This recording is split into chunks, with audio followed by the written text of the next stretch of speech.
Hey guys, Jay here from NVE Gaming, back with episode 2 of our VGC 17 Battlespot series.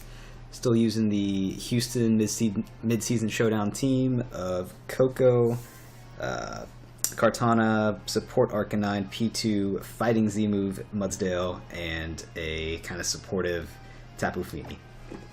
So let's jump on the ladder and see how we can do today. Managed to start off the first episode with a win, which is very nice. See if we can keep that going. Up to 1598. Nice. So if we can win this one, we can break into the 1600s. Choose our Elite Four music. Very important.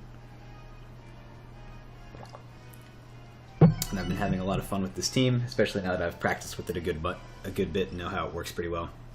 Alright, so our opponent Brian here is using, looks like, at least the same Pokemon as Wolf Glick's team at the London International, like a month and a half ago.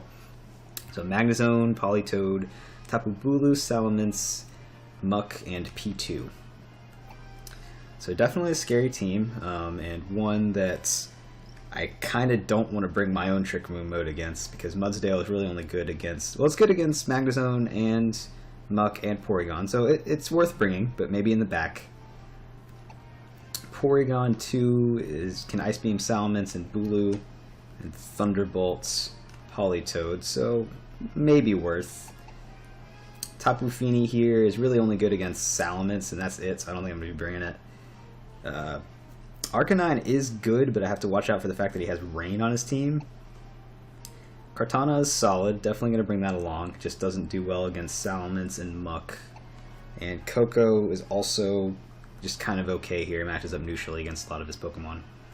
So I think I'm going to lead with Kartana and Porygon2. And what do those not cover well? They don't cover the Muck, so I'm going to bring Mudsdale, and those don't really cover the Politoed too much, so I'm going to bring Koko as well and lock in with those four. Hopefully those will be the four I need to win this game. So let's see what Brian is going to lead with.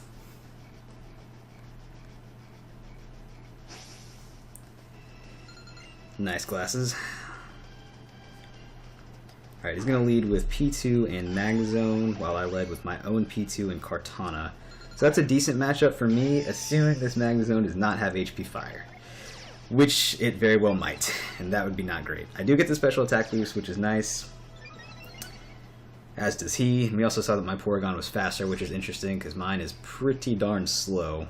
I think it's close to min speed, but I don't think my speed IV is quite 0. So I guess his is, or that's a speed tie, which is, so it's probably not a speed tie. So just to remind myself, I had Mudsdale and Koko in the back. So Mudsdale would actually be pretty, well, let's see if he's Magnet Pull. Okay, he is Magnet Pull, which means Kartana cannot be switched out. So I'm going to go ahead and Sacred Sword. Let me see what he has in the back real quick. Could bring in Salamence or Bulu to take a Sacred Sword, but I think I'm still going to go ahead and do it on the Magnezone because that's the bigger threat. And then also hit that Magnezone with an Ice Beam. It's not that effective, but I have a special attack boost. It's going to do a decent amount. See how much this does. Should do like half. Yeah. Okay, he goes for sub, so I'm glad I attacked it. This Ice Beam is not going to break the sub, unfortunately. That'd be really clutch if it did, but I'm pretty sure it's not going to. Yeah, no. Okay, and he's just going to Ice Beam my Kartana, presumably. Yep. Which, with the special attack boost, does right around half. So I may or may not be able to take another one. So Kartana being trapped in here is pretty unfortunate, because I would really love to switch in one of my other two Pokemon here. I think I can either break the sub on Magnezone to set up for one of the Pokemon in the back, but I think it's more important here to get some damage onto Porygon2 to put it in Mudsdale KO range. And then I will go ahead and Ice Beam the Magnezone again, hoping that the second Ice Beam will be able to break the sub. Okay, Magnezone actually protects. It's interesting. So he's just trying to take care of Kartana this turn. If we could survive this second Ice Beam, that would be very nice. This should do like half, maybe? A little under half? Okay. So let's see if we can take this Ice Beam. It's going to be... Oh, no, he Trick Rooms. Interesting. So that makes a lot of sense. But it does mean that once Kartana goes down, I can definitely bring in my Mudsdale and be in a pretty good position there. So I'd love to switch here, but like I said, I can't. So I'm going to just go for the Sacred Sword on Porygon2, knowing that that's probably not going to get off. Porygon2 is already in KO range of my Mudsdale though, so I'm going to go for another Ice Beam onto Magnezone to try and break that sub. I'm hoping 2 Ice Beams is enough to do it. Let's see if we survive. Yes, we do. Very nice.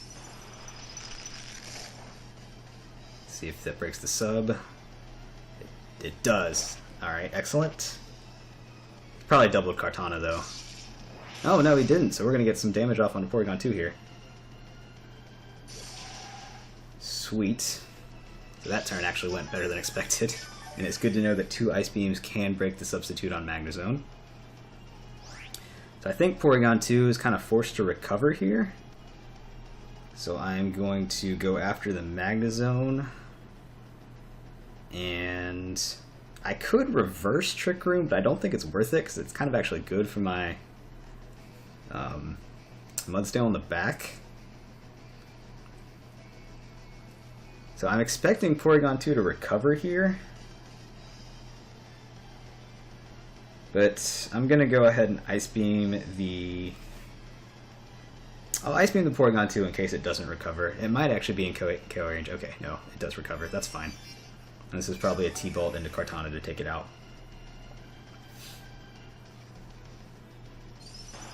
So that's not going to do much. Well, it actually does a respectable amount, so that should be into Kartana. Yep. Now I can bring in my Mudsdale, which will put me in a much better position.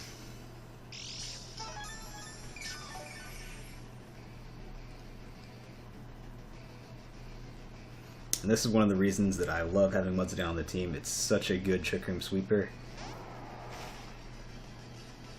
And I feel like he's going to have to protect Magnezone here, especially since we've seen that he has Protect. He could also sub, which I don't really want to let him do for free. But I'm going to make sure that this Porygon goes down. Actually, what does he have to switch into a fighting move? He could bring in Salamence here. But I'm hoping he brings in Salamence from Magnezone, in which case even at -1, the all-out pummeling will get Porygon2 from that range. So I'm going to Ice Beam the Magnezone slot in case he brings in the Salamence. But he's probably going to protect Magnezone, that's what I would do. I hope it's a Salamence switch in though. If it is, this is going to be a phenomenal turn.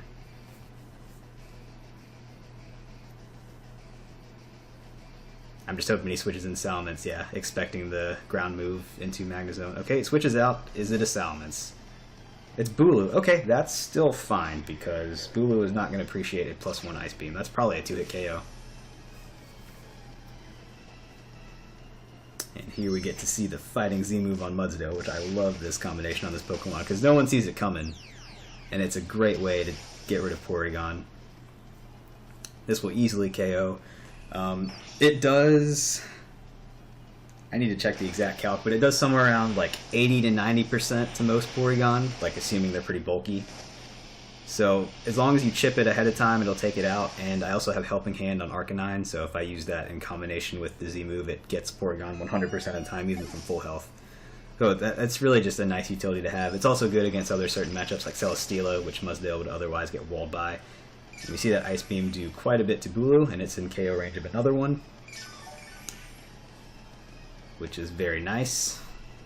So my opponent's Trick Room actually helping me quite a bit here, which is why I really didn't mind letting him go for it early on. And seeing Muck in the back is also great. Okay, let's see. How many turns of Trick Room do we have left? Just one. So I think I have the safe play of high horsepowering Muck and Ice Beaming Tapu Bulu. I mean, there's a good chance he's going to protect one or both of them, but switching out here doesn't really gain me anything. So yeah, I think I'm just going to go for that. I really don't see how this... Okay, Muck protects, that's fine.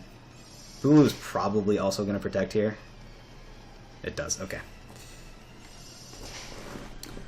So what that lets me do is next turn... I think the safe play is to protect Mudsdale and go for my own Trick Room. He could read that and double up into Porygon, but even with a Wood Hammer and a knockoff, assuming the knockoff comes second, I think I can survive that. Let's see. I could also switch into Koko to get rid of his terrain and just attack with Porygon. Let's see. What else could he have in the back? I kind of want to preserve the Koko, though. Well, no, we've seen he has Magnezone, so I think it's more important to protect Mudsdale here. So definitely with the grassy terrain gone, I should be able to survive with Porygon. So I'm just going to Ice Beam the Bulu to take it out. Because a non-terrain boosted Wood Hammer, I'll be able to take fine. And there's no way he's going to Poison Jab the Mudsdale slot unless this was just a ridiculous prediction. Ooh, Bulu subs. That's a good play, actually. And he knocks off Porygon, presumably? Yeah, okay. But because I have Koko in now and it outspeeds everything on the field for next turn, I think we're still okay.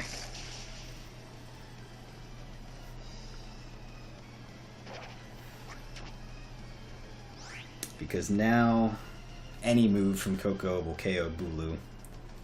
I could just Gleam, keeping in mind that I'm Specs Tapu Koko here.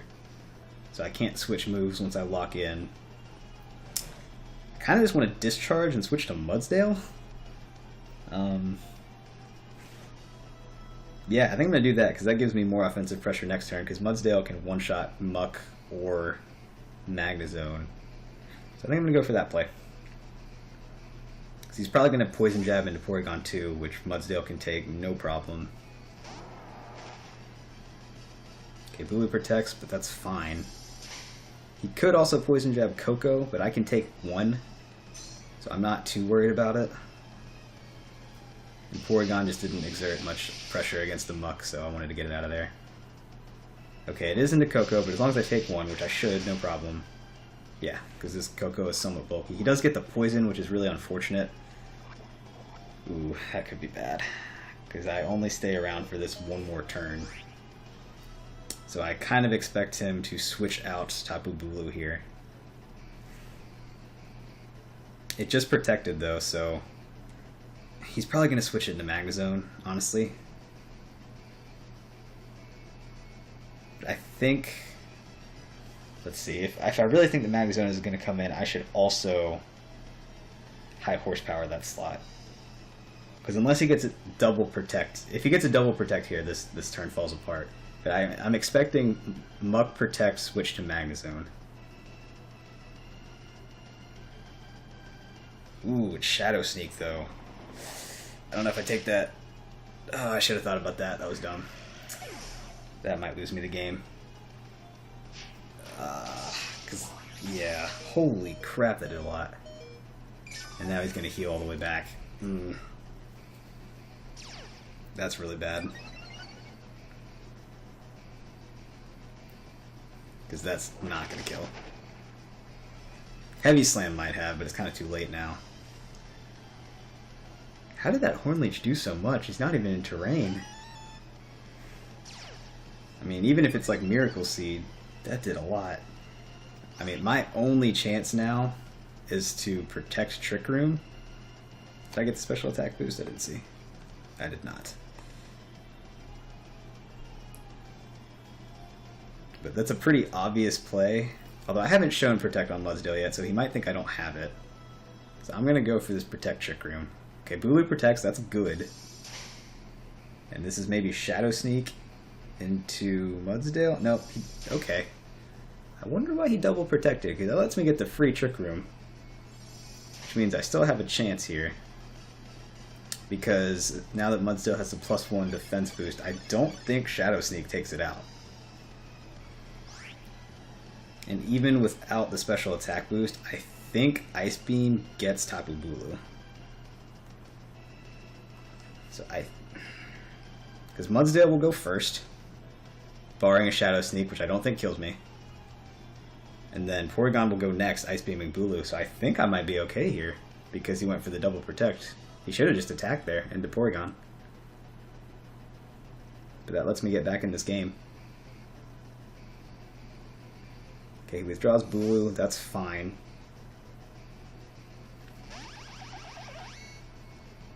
It does Shadow Sneak, so as long as I survive this, I think we have this game. And Mudsdale does, because it is a tank. Alright, connect with high horsepower. That's going to kill Muck.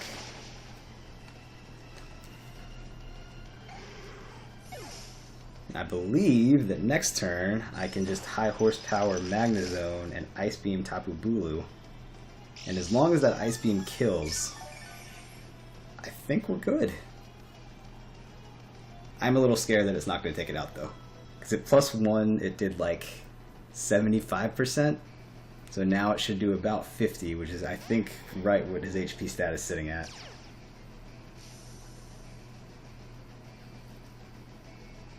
Okay. So I have to Ice Beam Tapu Bulu. I mean, that's my only play. I could protect here with Mudsdale. But I think it's smarter to just high horsepower the Magnezone. Because Porygon2 can't kill the Magnezone. As long as Ice Beam kills, I think we're good here. That's the only thing I'm scared of, that Ice Beam does not one-shot Tapu Bulu from that range. It's going to be close, based on the damage earlier. Looks like my opponent's thinking about that too. It may have been smarter to... Okay, Magnezone protects, so I should have just protected the Mudsdale to be safe here. Let's see if Ice Beam gets the KO. If it does, we win. And it does take out Tapu Bulu. Alright. That's what I wanted to see. Get some yummy health here from the grassy terrain. And now with Trick Room still up, Magnezone outspeed, or Mudsdale outspeeds its Magnezone, and we should be good. I guess the one thing that could still happen is I could miss high horsepower. It is a 95% accurate move. See how many turns of Trick Room? Yeah, we have 2 left. Porygon, really, it doesn't matter. I'll just Ice Beam. High horsepower will kill 100%. I'm just afraid it might miss. So do I think close combat will also kill for the... Yeah, I'm going to close combat. I don't want to miss. I think close combat will take it out from this range anyway. And he forfeits, so we're good.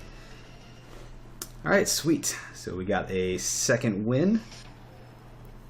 And I think that'll push us over the 1600s. And this was another fairly long battle at like, I think around 18 minutes into the episode. So I think I'm going to call this one here. And so hopefully you guys are liking this VGC 17 content. If you are, feel free to leave a like on the video and subscribe if you want to check out more stuff on the channel. And if you've got questions about the team or want to see me use anything else specific, let me know in the comments and I will definitely try and do that. So thanks for watching guys, and see you next time.